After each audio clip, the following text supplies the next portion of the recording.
Sejumlah profesor dan mahasiswa dari Universitas Teknologi Nanyang, Singapura dan Earth Observatory of Singapore bekerja sama dengan Universitas Siak Kuala Banda Aceh melakukan penelitian jejak tsunami di Goa Eklinti, Kecamatan Lung, Kabupaten Aceh Besar. Peneliti menggali tanah di dalam goa untuk melihat lapisan sedimen jejak peninggalan tsunami yang terjadi jauh sebelum tahun 2004.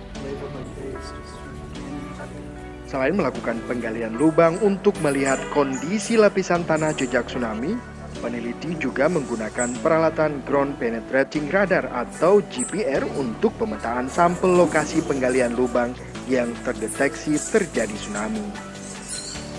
Asisten peneliti dari Universitas Siak Kuala, Tommy Afriza, mengatakan, hasil penelitian yang berlangsung selama 1 minggu lebih, para peneliti asal Singapura telah menemukan sejumlah kerang dan gigi manusia di dalam lapisan tanah di kedalaman 2 meter. Kita kebetulan ini penelitiannya tentang tsunami, paleo tsunami, kita sebutnya paleo tsunami. Kebetulan kita target penelitiannya itu mulai dari Lepung sampai ke sini, sampai ke Goa. Nah, kita coba lihat kesinambungan antara di Goa dan di Lepung. Nah, kalau di Goa ini kan kita tidak hanya menemukan sedimen tsunami yang 2004, tapi kita menemukan sedimen tsunami sebelum dari 2004. Ada beberapa sedimen tsunami yang kita dapatkan sebelum dari 2004. Ada 3 yang besar, kemungkinan 3 yang besar dan ada beberapa lagi yang kecil. Nah, itu kayak terjadi perulangan tsunami, tapi dengan rentang waktu yang tidak tentu. Nah,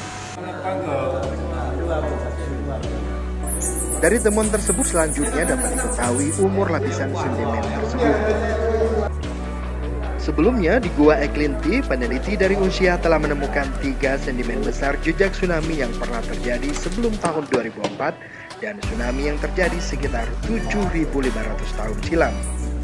Lokasi gua ini menjadi pilihan peneliti jejak tsunami Aceh karena di dalamnya dihuni kelelawar, sehingga para peneliti mudah untuk melihat pembatas lapisan tanah yang dibatasi dengan kotoran kelelawar.